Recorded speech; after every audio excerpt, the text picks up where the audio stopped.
द्वारकाधीश पहुंचे, द्वार पर द्वारपाल से पूछा, अरे मेरा मित्र कहाँ है? इतना कहा तो कोई भी द्वारपाल कुछ बोल नहीं पाया, इशारे से ही कह दिया समुद्र की तरफ गए। द्वारकाधीश प्रभु दौड़ते हुए पहुंचे, देखते क्या है, अरे मेरा मित्र सुदामा जो है वो समुद्र में डूबने जा रहा है। आवाज लगा दी, सुदामा सुदामा सुदामा सुदामा। सुदामा जी ने जैसे ही सुना कि मेरा मित्र बुला रहा है, पहचान गए ये कोई और नहीं, मेरा कन्हैया ही मुझे बुला सकता है, वरना गरीबों को कौन दुनिया में याद रखता है। न जाने कितने गरीब आते हैं, कितने चले जाते हैं। हे कन्हैया, तूने यह सिद्ध कर दिया कि तू ही मेरा सच्चा मित्र है।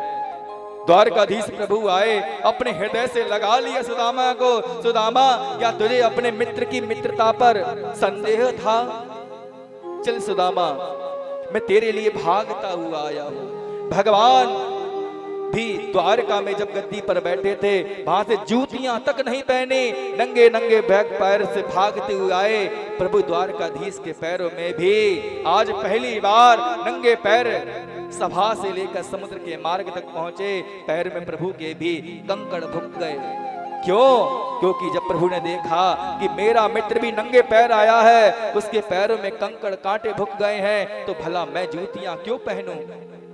भगवान द्वारकाधीश भागते हुए आए, उनके पैरों में भी कंकड़ भुक गए। आज अपने हृदय से लगा लिया। समुद्र के किनारे सबने देखा, द्वारका वासियों ने, सबने की आंखों से आंसू निकलने लगे। हाय रे, ये हमारा दुर्भाग्य कि इतना मित्रता, हम तो गरीब अमीर का भेदभाव समझते रहे, लेकिन हमारे महाराज जो हैं उनकी दृष्टि में तो कोई गरीब नहीं, कोई अमीर नहीं, क्योंकि भगवान तो सबको बनाते हैं। प्रभु द्वारकाधीश ने हृदय से लगाया, पीछे से सारथी रथ को लेकर आ गया। जिस गद्दी पे द्वारकाधीश बैठा करते थे रथ पर, उसी गद्दी पर अपने सुदामा को बिठाया और सारथी को नीचे उतार दिया।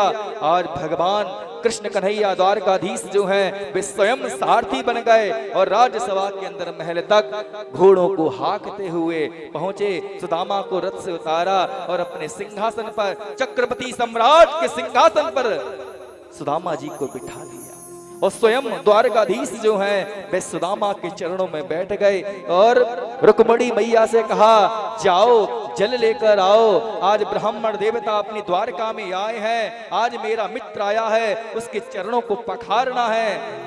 रुक्मणी मैया समझ गई, न जाने अब तक कितने विभूति आते थे, महापुरुष आते थे तो सेवकों को आज्ञा दिया करते थे, लेकिन आज हमारे स्वामी ने हमको आज्ञा दी है, तो इसका मतलब अपनी द्वारका में कोई महान विभूति आए हैं। रुक्मणी मैया गई, जल की झारी को जैसे ही लेकर आए, जल की झारी को जैसे ही लेकर आए, हाथों में सुदामा जी के चरणों को पकड़ा। रुक्मणी से कहा, रुक्मणी जल को लेकर आई? तो कह दिया, हाँ। भगवान ने कहा, द्वारकाधीश ने कहा, मेरा ये जो मित्र है ना वो कोई साधारण नहीं है, साधारण जल से मैं अपने मित्र के जो है चरणों को नहीं पखार सकता। रुक्मणी मैया कहने लगी, प्रभु मैं समझ गई कि आपके जो मित्र हैं बड़े अद्भुत हैं, इसलिए मैं साधारण जल लेकर नहीं आई हूं, मैं गंगा जल लेकर आई हूं। भगवान कृष्ण कन्हैया ने कहा, गंगा जल से भी मैं अपने मित्र के चरणों को नहीं पखार सकता, क्योंकि वह गंगा का जो जल है ना वो मेरे ही चरणों से निकला है। तभी तो कहते हैं, चरणों से निकली है गंगा प्यारी, जिसने सारी दुनिया तारी। चरणों से निकली है गंगा प्यारी, चरणों से निकली है गंगा प्यारी, जिसने सारी दुनिया तारी, जिसने सारी दुनिया तारी। हे रुक्मणी, वो गंगा जल मेरे चरणों से निकला है, तो भला मैं उस अपने चरणों के जल से अपने मित्र के चरणों को कैसे पखार सकता हूँ। भगवान ने, द्वारकाधीश ने सुदामा के चरणों को अपने हाथों में लिया और देखने लगे सुदामा के चरणों के लिए। सुदामा के पैरों में न जाने कितने कांटे भुके हुए हैं, कितने कंकड़ भुके हुए हैं। हाय रे सुदामा, तेरा ये हाल अपने मित्र को भूल गया, देखते ही देखते कृष्ण कन्हैया द्वारकाधीश के आंखों से नयन से जल ही बहने लगे।